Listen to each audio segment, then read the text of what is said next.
In the convention, we have to lay a foundation.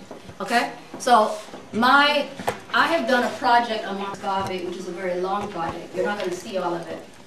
I call Marcus Garvey one of the greatest black leaders of the 20th century. Marcus Garvey was born in Jamaica on August 17, 1887, and he was born in St. Anne's. I'm from Jamaica, so I am really proud and pleased to be able to represent tonight on this gentleman. Marcus Garvey's parents were Maroons. And what were Maroons? Maroons were ex-slaves who had fought against the British, and the British had to give them concessions because they couldn't conquer them. Okay? Well, just one minute. You remember Asa Hilliard? Yes. Yes, Asa Hilliard. He wrote a book called what? The Maroon Within Us.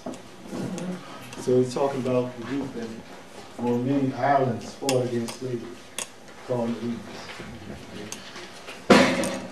Marcus Garvey was very proud of his Maroon heritage, and it suggested that Garvey's later insistence on racial purity had a lot to do with this heritage, as well as his resentment to the three-caste system that was in Jamaica, where people who were dark or full African were treated less than people who were lighter or white. At the age of 14, Marcus Garvey apprenticed to be a printer, and at 18, he was the youngest foreman printer in Kingston. That's significant because at that time, people who held that position were white, and they would import them from England. So for Garvey to be a foreman, it meant that he really was of a great quality. He became very involved in intellectual and political life of the city, and he started to attend street meetings. So from very young, you could tell that he was going to be a rabble-rouser. And he would often speak about the evils of colonialism on the island. Jamaica was a British colony. In 1910 to 1912, Garvey leaves Jamaica, similar to what many West Indians do. They were looking for jobs, so he went to Central America. And while he was there, he worked for United Fruit Company as a timekeeper, and he saw the conditions of his fellow West Indians, and it wasn't good. So again, Garvey started writing as well as agitating, and that didn't go too well for him. And he spoke out about these conditions. What was very clear to him was when he went and spoke to the British Colonial Office about it. They were like, "Yo, we're not gonna create a scene for you little West Indians, you know. So we're here to have a good relationship with the United Fruit, not you." So he left from there and he went to Panama, and then he went to a number of other countries. And Garvey went down to other countries in Central America, and that's in your handout, right? He returns to Jamaica in 1912. But what really hits him is that he notices the universal, what he calls degradation of the race, in how our people were treated everywhere he went. In 1912 to 1914, he leaves Jamaica. He goes to England. His sister is there as a governess. And so while he's in England, he indulges his love of public speaking. At Hyde Park Speaker's Corner, he goes and he sits at the House of Commons. This is important because Garvey's in the seat of the British Empire, right? And he's watching how they operate versus how he is treated when he is, you know, in the colonies. He attends some lectures at the Birkbeck College of the University of London, and he gets a job writing with the Africa Times and Orient Review, which was a fairly new monthly paper that came out and was the premier Pan-African journal at the time. He meets Dusay Muhammad Ali, who's an Egyptian, who runs that new paper, and he also learns about many of the Pan-Africans that roam around the world. This is important. At this time, he's introduced to the work of Booker T. Washington, and he reads his book Up From Slavery, and he's very impressed with his message. And so Garvey gets a chance to go to Europe, and he visits some of these other countries, Scotland, Ireland, France, Italy, Spain. Why is that important? It's important because he's getting a different perspective of how the Europeans operate, right, in their white lands. So I just put a little here about the people that influenced Garvey, but since we're moving quickly. What really impressed him about Booker T was his philosophy of Negro self-help, right? And you'll see how that is critical in the foundation of who Garvey becomes when he launches his movement. I mentioned here Garvey's wife. He had two wives. This is the first one. He divorced her, and the system ends up using her against him. But what went on was this. After observing certain things, Garvey said, where is the black man's government? Where is his king and his kingdom? Where is his president, his country, and his ambassador, his army, his navy, his men of big affairs? I couldn't find them. And then I declared, I will help to make them. Wow. And that is words that helped to then launch the Universal Negro Improvement Association and the African Communities League, right? And what is that? On the slide it tells you. The UNIA is a social, friendly, humanitarian, charitable, educational, institutional, constructive, and expansive society organized for the general uplift of the black people of the world. That is still what's on the UNIA's brochures. It was formed in 1914 in Jamaica, and when he moved to New York, it was also, the New York office started in 1918. Oh, yeah, his birthday. Yeah. Some of the little mottos and things, aims and objectives was a united brotherhood among the race to promote race, pride, and love, to assist the needy, to aid in the abolishment of alien control in the whole of Africa, to set up diplomatic agencies in the principal countries, and to build educational institutions in Africa, to conduct worldwide commercial and industrial intercourse.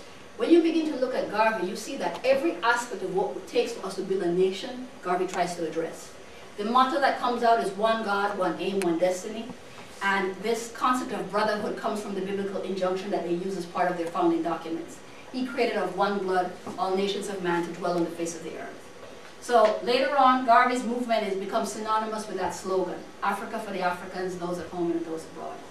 Now when Garvey gets to New York, he notices that Harlem, though it's a black city, it's like Chicago right now, right? You got all these other people owning the businesses, the Jews, the Greeks, the Italians, churches, most of the women go to church, right? And he's found that Negroes were coming up, black people were coming up from the South because of the conditions that were happening there. They were being lynched and Jim Crow and disenfranchisement, all of that. In the city, even though they were able to have better economic opportunity and they were able to make money off of the factory jobs, they still faced discrimination. So, and beginning at that time, you begin to also see who the society says are the black leaders. So the black leaders are preachers and ward politicians. Sounds familiar today, right? Nothing has changed. And there was no all-Negro organization.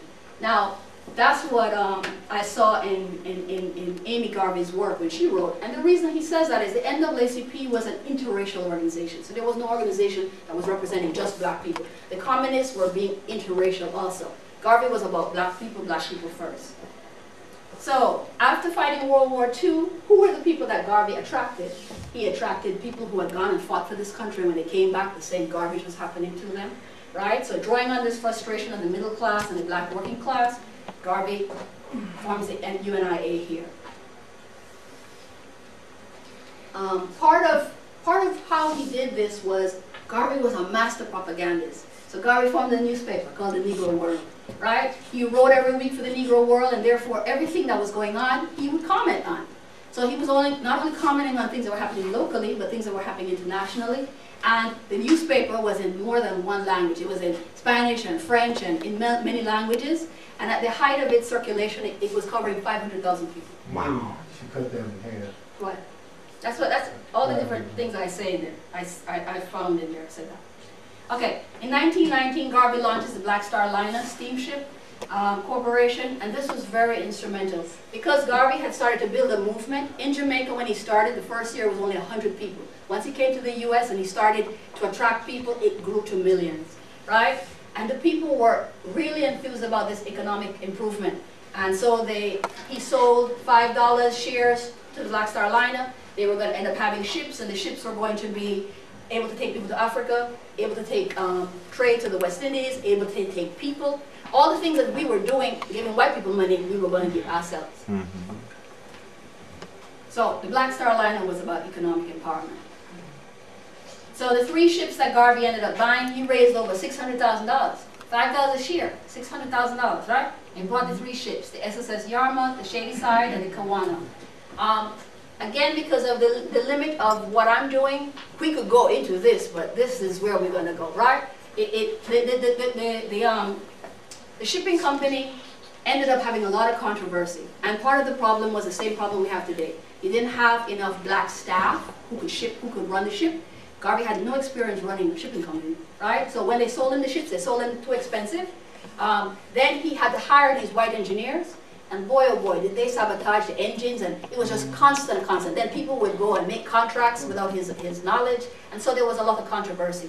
A solution to that would be more training, right? So that was one of the downsides, but other than that, this represented so much hope for our people. Garvey's movement was part of the Harlem Renaissance, and at this time in the 1920s and 30s, what they called the New Negro movement. And what exactly is that? The New Negro had to smash all the racial, social, and psychological impediments that had long obstructed black achievement, right? We've got to do something new, something different. That's what the movement, the Renaissance was all about. Now let's go into 1920. In 1920, Garvey lost the first International Convention of Negroes, right? Opening ceremonies at Madison Square Gardens in New York, and 25,000 people. People are lined up around the block waiting to get in, okay? People came from 5 continents. And in one of the books it's quoted, Garvey says, the name of Garvey has become known as leader of his race. 25,000 people don't come to see you unless you're something, okay? Now, I put these pictures in because when you see it, then you get to understand what was going on in 1920. The full force of Garvey was displayed. White America saw for the first time the full force of Garvey when the Garveyites paraded through Harlem with the Royal Guard Engineering Corps, the paramilitary forces, the uniformed Black Cross nurses. Those ladies are still here today. And mounted legionnaires and thousands of supporters chanting, "Down with lynching, join the fight for freedom, and Africa must be free." Right? These are the women of the UNIA. I found a website, they're still up and running. Garvey united black people. The UNIA brought together diverse working people, members of church organizations, militant self-help groups, black independent trade unionists, pacifists, cultural nationalists, women liberation fighters, socialists, and a whole host of unorganized black people. Right? Garvey had a way of being able to reach beyond just those little barriers. That crowd you see there is a Garvey crowd in 1920. The UNIA represented black pride, racial pride, and a government for black people. Some of Garvey's detractors were embarrassed by what they felt was a show. Look, they're all dressed up, right? But fit the color, and the white people were dressed in the same way, weren't they? When you go to see us and we're graduating with our degrees, don't we have on all these robes and things? So it was interesting how the things that they would mock and laugh at him for was because they themselves could not conceive that they could be so much. That's what Garvey did.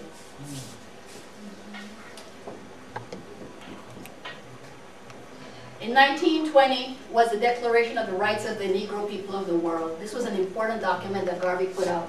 It listed all the complaints and atrocities that the Negroes were suffering worldwide, and it listed 54 points that addressed how we should be treated. It was one of the earliest and most complete documents advocating human rights and detailing the abuses against black people worldwide. It sought to uplift the race and encourage self-reliance in nationhood. Out of this convention came some symbols, because again, whites used to sing this little song, every race has a flag but the coon, and then the coon was, right? The coon was us, right? So Garvey found it important to create symbols that represented us. So the red, green, and black, I brought my flag for y'all, right? I have a flag.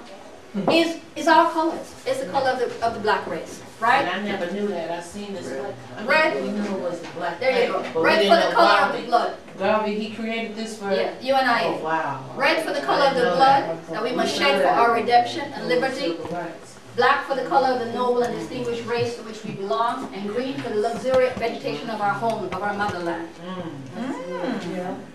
That flag has gone on to influence a lot of African flags. Yes, yes, Right? it has. So I just love Kenya. I want to get one and put it in my room.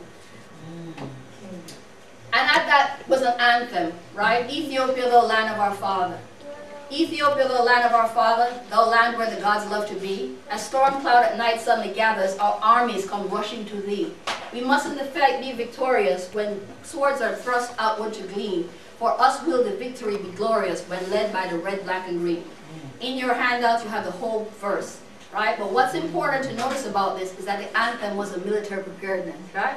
But we were ready. Can you go backwards? We were getting ready. Can you go back to that? The chorus part? Oh, advance to victory, let Africa be free. Advance to meet the foe when the might of the red, black, and green. Okay. Now, the poem wrote? yeah, this poem was written by, and it's in your thing, by Burrell and Ford, and one of them was the first black rabbi in America. So this anthem was a call for military preparedness and an inevitable struggle for black liberation. We're not going to get anything unless we fight for it, because we're dying for it already. Okay? You're outside of Garvey. Right. But this is what Garvey, this is... I just want to make sure that you don't get him confused with what you just said. Okay. At the convention, the delegates created the top post. So Garvey was also about spiritual empowerment, right? So he created a potentate, a deputy potentate, a provincial president of Africa, that's what he was, an American leader, and 2 leaders for the West Indies. So we're talking about a master organizer, right? And he's making sure that the areas around the world are covered. Since Garvey used religion as a political thing, right? The black god of the UNIA differed from many other Christian gods insofar as he was a god of self-reliance. He noticed that here was the first time where people are looking at a white god versus a God that looks like themselves. It is normal for you to believe that God looks like you, right? So he was trying to get the people back into that mindset. It appears as though Garvey, in view of his own religious background and mindful of the entrenched position, we know that many of our people are very religious. So Garvey wasn't coming to fight against that. He was going to now find a way to bring it together. This Black Madonna actually didn't take until like 1924, but he began to incorporate symbols, that people could look at. The UNIA, I'm over my time, so I'm just going to wrap it up. The UNIA was about economic empowerment. Negro producers, Negro distributors, Negro consumers, the world of Negroes can be self-contained. We desire earnestly to deal with the rest of the world, but if the rest of the world desires not to deal with us, we really don't care. Amen. Right? Because we are one of the biggest consumers in the world. If we begin to control our own destiny, we can do it. So the Garvey people owned the Negro Factories Corporation and businesses. They even had hotels. They had places that made hats. Everything the black people like to wear, we was making some of it. So, Professor, that's where I would have ended with my 1920. You want me to continue? No, right there is where you should stop. Okay. Go back. This is the Garvey Committee. Yeah. These are the little buttons. You see some of the people that you're studying here. What is that, Professor, here? This is the Garvey Must Go Committee. Must go committee. Yeah, we must go. And he will be going. He will be in prison. We have Robert S. Abbott of the Chicago Defender, who was really one of the leaders. He had Garvey arrested when he tried to come into Chicago. Yes. And Chandler Boyd and April Randolph go together. Here you have Cyril Briggs, you look at him, there he is, and Du Bois, who also was a part of that. You actually have 7. Well, there's 8 of them who write a letter, right? Yeah. So I really was just showing you these Garvey Must Go people, and then I talk about who conspired to get Garvey deported. The U.S. government, the European governments, the communists and the socialists. Why? Because Garvey was gathering all the people and they couldn't attract them. Economics. Black leaders jealous of his success in organizing the mass. The editors, because my newspaper was doing so much better than theirs. So it was a lot of stuff. Garvey was a threat to entrenched privilege, even within the race. Right? Yeah. Here you are empowering black people, poor people, and many people did not like that. Okay? The first man, Martin Luther King says, though Garvey's movement was ridiculed by whites and the Negro elite, and he himself was hounded in and out of jail, a new generation awards Marcus Garvey his true place in the history of freedom. The first man on a mass scale to give millions of Negroes a sense of dignity and destiny. Okay? Now, my detractors are going to talk about my relationship with the Ku Klux Klan. I did have a relationship with the Ku Klux Klan. The Ku Klux Klan represents white America. Why would I not have a relationship with them? My members around the country are getting beat up and harassed, right? And they're the ones who are being truthful. They're saying, hey, they don't like us. It's about them. They're separatists, so am I. So Garvey dealt with the Ku Klux Klan from that perspective. So when people come and try to make it into something else, that's what it was all about. Okay? Lunatic or traitor. So W. Du Bois asked me if I was a lunatic or traitor. So I had to laugh, right? I say, Du Bois is speculating as to whether Garvey is a lunatic or traitor. Garvey has no such speculations about Du Bois. He is positive that he is a traitor. So why did I say that about the Ku Klux Klan? In 1920, there were 4 million Klan members. In 1924, there were 6 million. This was a force to contend with. Okay? So Garvey was right in his belief that the Klan represented the average white American views. That is them marching down Pennsylvania Avenue in full force. So the 8 signatories of the letter that Barbara talked about are Robert Abbott, Robert Bagnall, Dr. Julia Coleman, George Harris, Joan Neal, Chandler Owen, Harry Pace, and William Pickens. As you can see, the NAACP and the Urban League is very up there in my detractors. And Tony Martin, who I consider a great scholar, says this was one of the strangest moments in African American history. Right? And these people would write to the government to persecute me. Garvey said, it is said there is honor even among thieves, but that is apparent that there is no honor and self-respect among certain Negroes. So they didn't like my titles, the way I carried myself, and all I was doing was trying to uplift my race and people. Right? And what I see is that a lot of this was mainly jealousy. Jealousy of the fact that I grew a movement from 100 people in 1914 to 6 million people by 1925. That's awesome. That's awesome. After Garvey departed America, the communists adopted a form of black nationalism, and Du Bois began to preach separatism. So you know, they united to fight me, and as soon as they forgot what they wanted from me, they went back to their treacherous ways. So Garvey was imprisoned falsely on mail fraud charges. Let's read that, it'll be all there. He's given 5 years and a $1,000 fine, and told to pay for the cost of the trial, which has been a long one. He continues to write and maintain his innocence. While he's in jail, that's when his wife begins to put together his work, so the philosophies and opinions, so she could raise money, you know. Garvey's movement, even when Garvey was in jail, was 6 million. We know that now because we found documents in 1970, the Garvey papers, that substantiate everything that Garvey said about his membership. You'll see soon. So I mentioned a little bit about his wife there. So I went from one branch, 100 members in 1915 to 996 branches in 1925 to 1928, right? I went from 100 people to 6 million people. At one protest in Harlem, it was estimated 150,000 people jammed the sidewalks. Now, the white newspaper said it was 100,000. So 150,000, they was out there. Garvey was deported, even though in his sentence was commuted and had nothing, and did not include deportation. But they held up that part of it so that other action could be taken against it. This whole thing was a conspiracy. The most important element in the deportation was the long and concerted effort by the State and Justice Department in concert with the British Colonial Office and spearheaded by J. Edgar Hoover. Everybody know who J. Edgar Hoover is, right? To rid the U.S. of what Garvey represented. Garvey represented a mass movement of black people and not elite black people, so therefore they don't hobnob with us, right? But laborers and common folks, many of whom had not had the benefit of prolonged schooling or whom wielded the type of influence that can come with middle class life. So, and who were nevertheless politicized, united, strengthened, and given voice. So they began to know that they had a voice. Garvey's legacy. He went home, he founded the People's Political Party. He didn't die. He went home and formed a party. He was involved. They set up even arts companies and stuff. And one of my favorite artists, Ronnie Williams, was a recipient of some of that work. So Garvey didn't go home with his legs between his tail between his legs and die. Okay, he continued to do things. He continued to write. He continued to travel. He continued to speak. And he set up a school of Pan-African philosophy to train UNIA leaders. Garvey died at age 52 from 2 strokes on June 10, 1940. After reading a false obituary. The little bugger in the Chicago Defender, he wrote that I was dead, and he wrote that I had died and I had no influence, and I guess that's too much for me. That was the Chicago Defender gentleman. Yeah. Thank you. Wow. So I wanted to include some stuff on Garvey. So Garvey has written some books, books for kids, books for others. My work has just begun, and as I lay down my life for the cause of my people, so do I feel that succeeding generations shall be inspired by the sacrifice that I made for the rehabilitation of our race. Christ died to make men free. I shall die to give courage and inspiration to my race. Wow.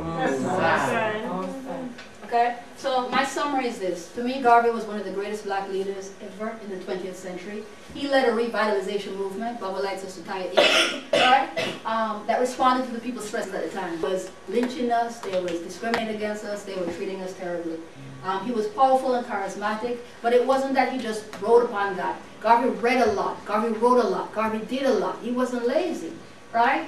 Per Dr. Tony Martin, he has no rival in African American history for the international scale in which he was able to establish units of his organizations. Like I said, from 100 to 6 million, right? Follow me. Garvey bestrode the black world like no one else, and all those in power there or aspiring to influence therein were forced to deal with him. And it was this jealousy. His legacy continues to bestride the black world. UNIA still exists, and there's the address of the chapter in Chicago, and it's in your handout. What's his legacy? Rastafari. I'm from Jamaica, and even though I don't have no dreadlocks, I'm a Rasta in certain ways, right? Rastafari is a movement that encompasses themes as a rejection of Babylon, which is the Western society. And they look to Ethiopia, they look to Africa. In Shashamane, they have a place. And Rastas are all they used to read philosophy of Marcus Garvey, and they were all about that. What they thought Marcus Garvey was a prophet. Why? Because Marcus Garvey said, look to Africa and there shall come a king. And in 1930, Haile Selassie was crowned emperor, king of king, lord of lord, conquering lion of the tribe of Judah. And so they said, wow, Garvey's a prophet, right? So that's one of Garvey's influence, the Rasta movement. And as you know, Bob Marley is one of the most famous ones. His legacy is Pan-African, you know, Kwame Nkrumah, Jomo Kenyatta, right? These were people who were influenced by some of the concepts of Marcus Garvey. In America, you had people like Nation of Islam. Marcus Garvey's father was a Garveyite, right? That's why they killed him. So the Black Power Revolution of the 60s revived the red, green, and black. And his self-reliance, his separatism, his anti-imperialism, and his revolutionary nationalism to return Garvey to where he should be. And still, we're in the year 2011, and many of us never heard of him. In Jamaica, 1969, we made Garvey one of our national heroes. And I gave you a little thing on Dr. Tony Martin. Why? Because he's written so many books. I'm telling you, this book, Race First, was like my bedside companion. I laughed, I cried, I just like, it's wonderful. It's an awesome book. And these are other works, wide range, and books for young people. So the goal of this project and this class is for us to begin to think about how do we let the people who nobody know about them. So hence that's why my project was a little bit longer. But the paper that you have focuses on the early years, the formation, and you know, gives you a nice summary of what caused the problems, etc. And those are the people.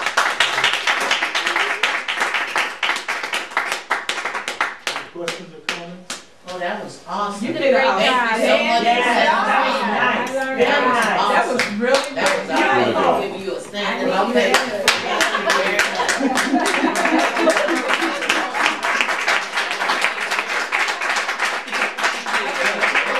I'll get it, baby. I uncovered many books and articles on Garvey, who has inspired so many people and revitalization movements from Pan-Africans who went on to become the newly elected leaders of newly formed African countries, the Rastafarians who believed in his message of a black God, black pride, repatriation to Africa, and to look to Africa where would arise a black king. They saw the coronation of Haile Selassie of Ethiopia in the 1930s as a fulfillment of Garvey's prophecy.